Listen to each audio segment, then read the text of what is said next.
Brooke. Ted. Hi. Is your secretary going to come here for any reason? No, she's out getting coffee. Good, because we've got trouble. Big trouble. What?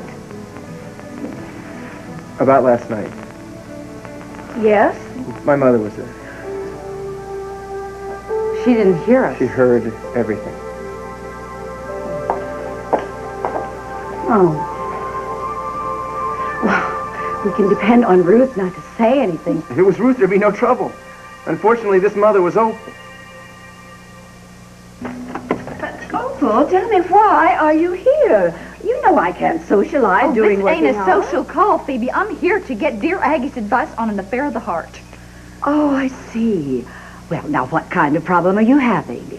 Oh, it's not me. It's, a friend, someone I'm really close to, someone who, a man who shall remain unmentionable. But, this friend that I'm really close to, well, he's been seduced by his lady boss. They're having an affair. Well, this, unmentionable man is married, I take it. Yep, and what I need to know is, should the wife be told or not? That depends. Depends on what? Well, on the circumstances and on who the people are. Oh, well, come on, Opal. I have to know the truth, so tell me the details. Your mother moved back in your apartment without you knowing? She did it on the sly. She woke up from a nap and bingo, we were there. I can't believe she was there and she spied on us. Look, we're talking about Opal. The woman's totally devoid of ethics, not to mention good taste.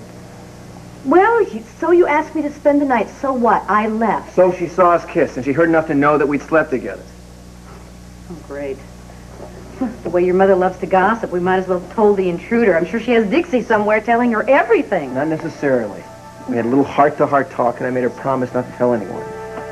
And you believed her? In this case, yes, I do. She wants Dixie and I to get back together more than anything else in the world. She's not going to do anything to jeopardize that right now. I hope you're right. I also threatened to kill her. Good. With Opal, fear is our best weapon. I guess there's nothing we can do. Just keep our fingers crossed and wait and see. I'm telling you, Phoebe, I am just torn up inside worrying about this married couple. Now, what would dear Aggie recommend? I just can't seem to keep this story straight. I mean, first you tell me that it is the boss who is seducing the man. And then you say that... Well, no, he was the one coming on to her this time around, but anyone could see clear as day that she was the one responsible for getting him into the sack in the first place. Now, what am I going to do? Tell me. Oh, don't you understand, dear? I can't advise you until I have more facts. Well, I'll tell you anything, except their names. I won't tell you their names. Oh, come on, give me a hint. No. My lips are sealed. Well, then we'll just have to play 20 questions. All right. Is the wife older than the husband? Well, is the boss younger than the wife? No, other way around. What? You mean to tell me the wife is actually younger than the boss? Yep, that's what I mean to tell you, yes. Well, has the wife been playing around? Is she promiscuous? Oh, most certainly not. Oh, no, she loves her husband head over heels, and I don't blame her either, because this guy is just about one of the most gorgeous, darling, sexy hunks you'd ever want to meet. Oh, no. No, she is just broken-hearted over this divorce. It's killing her. Divorce? You never said a word about a divorce. Well, then they're not even living together? Well, not at this particular moment. No, they're not. But they would be if certain people in their family hadn't messed in their marriage and just worked to break it all up. Oh, this is getting more complicated by the minute. But I'll tell you this much. There is absolutely nothing worse than meddling in-laws. Oh. Now, are they on her side or his? They're on both sides. Oh, but one side is really working like the devil now to try to get the two of them back together again, and they almost succeeded too. Until that stupid husband of hers had to just go and wreck everything by sleeping with the boss, and now the wife knows that he slept with another woman, but she wants to know who it is. And so my question is, should I tell the wife who the adulterous lady boss is or not?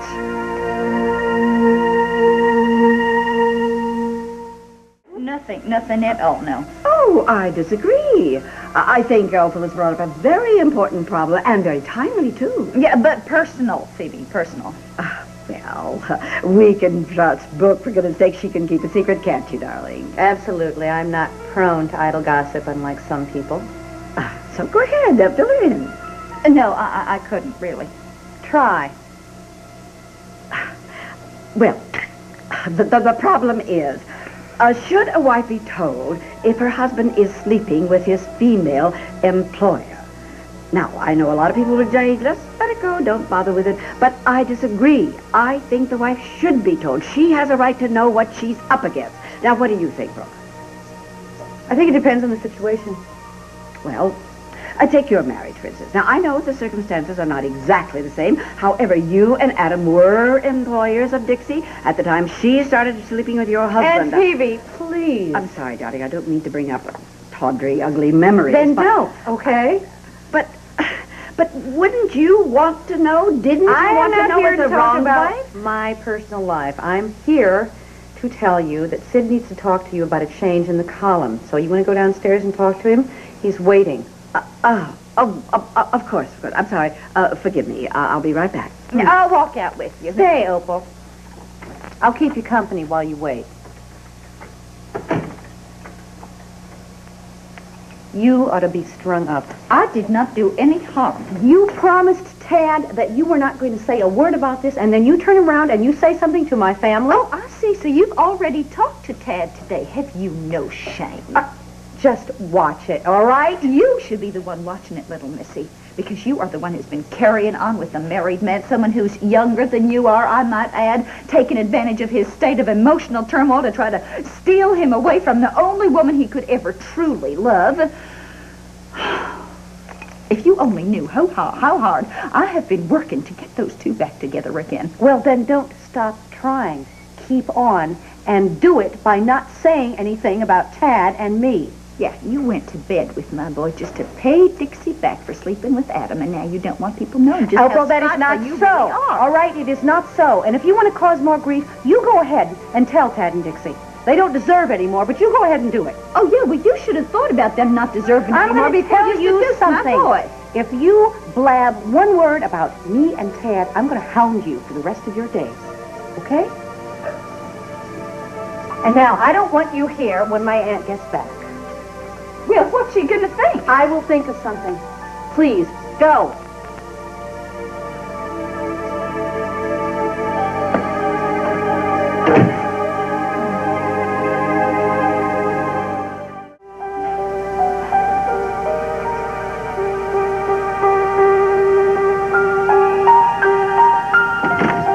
Jack, you're sick. Dixie. Jack had to go out for a minute. All right, he'll be right back. Gee, I'm sorry if I interrupted something. No, it's okay. We're just about finished. Would you rather that I wait outside? No. Brooke, do you think that I am an unforgiving, hard, judgmental person? No. See, I'm not the right person for you to talk to. No, look, you know me just as well as anybody else. All right, and you know I respect your opinion more than anybody else. Are you asking, are you hard and judgmental in regard to Tad? Yes. Adam betrayed you, and you forgave both him and me. You even helped me get the baby back. Dixie, don't give me too much credit, all right? It didn't happen overnight. Yes, but you managed it. How? I guess that after a certain point, I was able to understand how Adam was driven to having an affair with you. I guess after a certain amount of time, I was able to forgive both of you. Maybe that's what you need, Dixie, just a little time. I just wish this never happened. This other woman, I just wish it never happened. We were so close to getting back together. I know. If I could just imagine that it was somebody else, that it was somebody, some stranger that he didn't know, some strange woman. I could accept it. It would be so much easier. Dixie, Tad loves you. This thing with this other woman, it's over.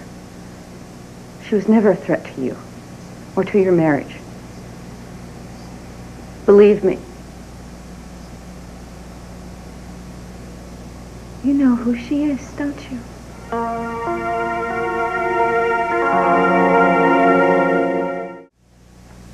Who is she? What makes you think that I would know? I don't know. Sound in your voice, the way you said that she wasn't a threat. I mean, did Tad tell you who he slept with? Dixie, why is her identity so important? I don't know. I don't know. She's like a mystery. She's like this other woman is haunting me. So, have you asked Tad who she is? Oh, no, I couldn't do that. Well, maybe you should. You do know who she is, though, don't you? Hello, Brooke. Jack, hi. Listen, I dropped by. I had a couple of questions about the Rutherford case.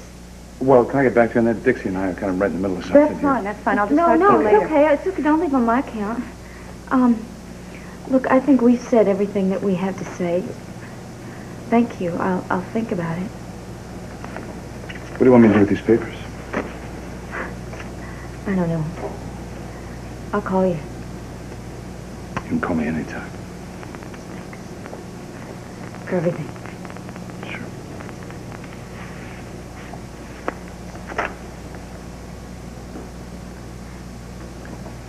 Well, why don't I pull this file? Huh? Yeah. You okay? Yeah, I'm fine. I just wanted to talk to you. Before the next issue of Temple comes out, I wanted to talk about the city councilmen that were implicated by Rutherford. Pull up a chair. And she was upset, and she was crying, and it was very clear to me that she still loves you very much. It must have been very hard for you. When she asked me if I knew who the other woman was, yes. What did you say? We were interrupted. Well, thank heavens for little miracles. Listen, Tad, the important thing is that she really is trying to understand what happened between you and I. I mean, between you and the other woman, why you and this other woman went to bed together. And I really believe that she wants to take you back. She can have me. All she's got to do is ask.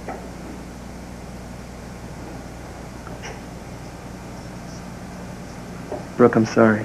No, don't be. I know that you and Dixie belong together. You're terrific.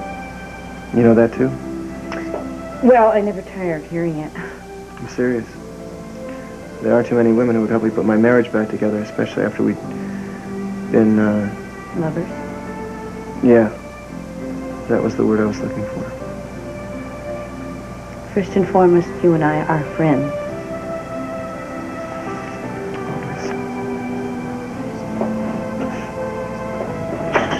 You know, Brooke, I just can't get Opal's visit out of my mind. Oh, sorry, I suppose I should have knocked. No, it's no problem. You'd said something about Opal's visit, Phoebe? Opal was here earlier. Job hunting? Oh, good heavens, no. No, she was here, seeing me, well, in my professional capacity. She had a question for dear Aggie about, adultery. Adultery? My mother. Good heavens. Adultery is never a laughing matter, Tad. I couldn't agree with you more, Phoebe. Well, in this case, it concerned a friend, quote-unquote, of Opal's. And Phoebe, can we talk about his this later? boss. No, dear. No need to. I mean, I've already decided how to take care of it, what procedure, the correct one. I'll draft a letter to dear Abby myself, and in it I will advise her that she should go to the wife and let her know the identity of the other woman, because, well, honesty is the best policy. Well, I'm glad you think that way, because then you will understand totally why I'm vetoing your idea. Don't what? I thought I made it very clear. I don't want any fake letters published in your column. I must say, I think you are being ridiculously closed-minded. Well, the discussion is closed. Very well. You're the boss. Lady, around here, aren't you?